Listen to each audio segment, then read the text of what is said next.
Salut à tous et bienvenue pour ce nouvel épisode de notre saga épique, Red Dog raconte. La dernière fois, nous avons laissé nos deux titans, Goku et Saitama, sur le point de s'affronter. Aujourd'hui, on passe aux choses sérieuses avec l'épisode 2, le point qui traverse les dieux. Accrochez-vous, ça va secouer. Le monde retient son souffle. Le ciel, autrefois bleu, s'est transformé en une toile d'encre noire, lacérée d'éclairs dorés et blancs.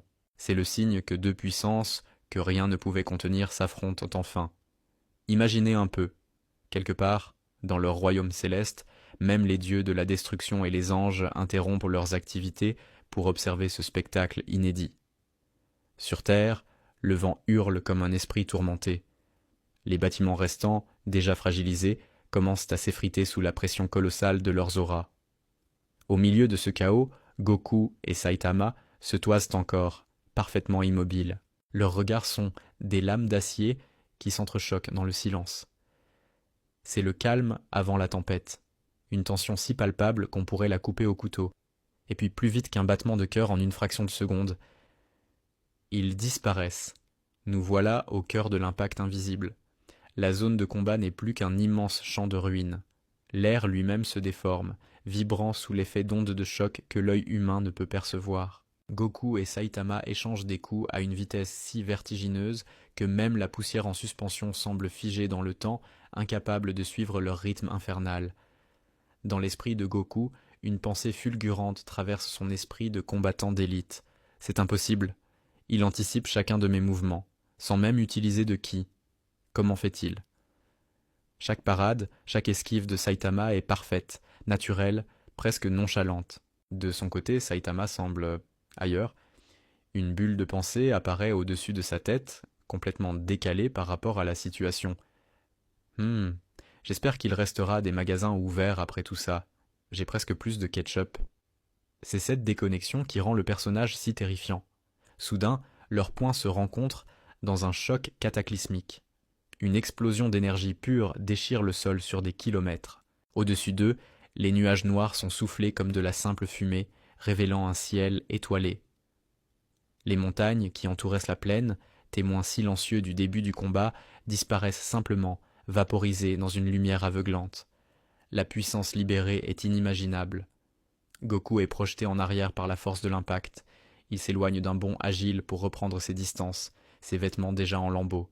Il halète légèrement, l'adrénaline pompant à plein régime dans ses veines.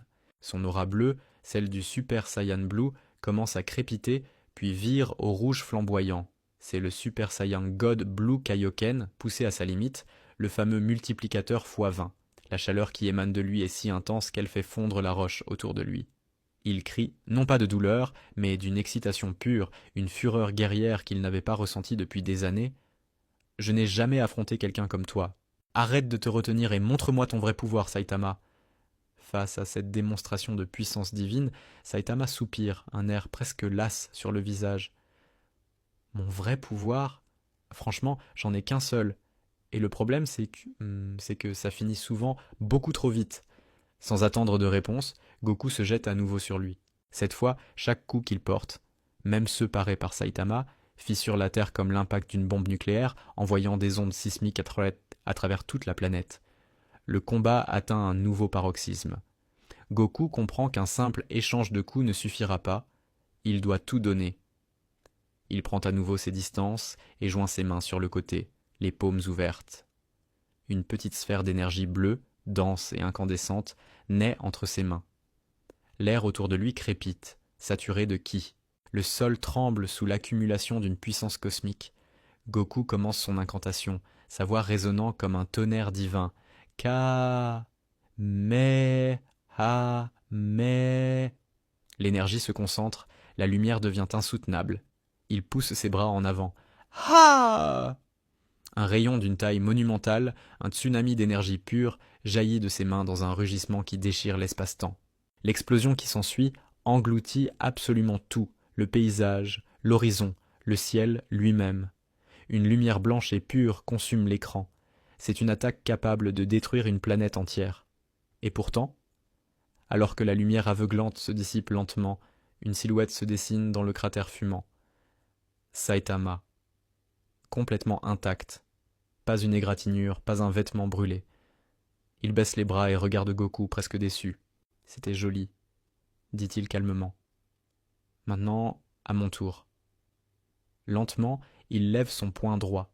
Instantanément, une onde de pression se forme autour de son bras. L'air se plie visiblement sous une force invisible. Le monde entier semble retenir sa respiration. Le silence devient absolu. Voici le coup ultime, ou presque. Saitama frappe. Un coup de poing simple, direct, sans fioriture. Mais son poing ne touche même pas Goku. C'est le souffle seul, l'onde de choc pure générée par son mouvement, qui frappe le Saiyan de plein fouet. La force est telle que Goku est éjecté comme une poupée de chiffon traversant des kilomètres de roches solides. On le voit percer montagne après montagne, chacune explosant sur son passage, avant de finalement s'écraser lourdement à une distance ahurissante. Il reste au sol, haletant, son aura rouge du Kaioken tremblotant avant de s'éteindre. Il crache un peu de sang, son corps est meurtri. Une pensée lui vient, pleine de stupeur. C'est incroyable. Même Beerus, le dieu de la destruction, ne m'a jamais repoussé comme ça avec une telle facilité. Lentement, péniblement, il se relève. Et là, malgré la douleur, un sourire se dessine sur son visage. Un vrai sourire, celui d'un guerrier qui a enfin trouvé son égal. Ha ha ha. Il rit doucement. J'ai enfin trouvé un adversaire qui peut vraiment me forcer à me dépasser. Il ferme les yeux. Son aura, toute trace d'énergie, s'éteint complètement pendant un instant. Le silence est total. Puis une colonne de lumière blanche et pure, douce mais incroyablement puissante, jaillit de lui, montant jusqu'au ciel. Quand il rouvre les yeux, ses iris ne sont plus noirs, mais argentés. L'Ultra Instinct vient de s'éveiller. Le cliffhanger est total. Le temps lui-même semble suspendu. Les débris du combat, les rochers, la poussière, tout flotte dans les airs, figé. Goku, enveloppé de cette aura argentée et calme de l'Ultra Instinct, avance sans un bruit vers Saitama. Ses mouvements sont fluides, parfaits, dépourvus de toute pensée superflue. Il n'est plus qu'instinct pur. Face à cette nouvelle transformation, Saitama lève un sourcil, son expression changeant pour la première fois, passant de l'ennui à une légère curiosité. Il brille maintenant. Sympa. C'est sur cette phrase, sur ce face-à-face entre l'instinct divin et le vide absolu, que nous nous arrêtons aujourd'hui. Que va-t-il se passer? La maîtrise des dieux pourra-t-elle faire face aux points qui les surpassent? La réponse, vous l'aurez dans l'épisode 3, quand l'instinct rencontre le vide. Merci à tous d'avoir regardé. N'oubliez pas de liker, de commenter pour me dire ce que vous en avez pensé, et surtout de vous abonner pour ne pas rater la suite. À très bientôt.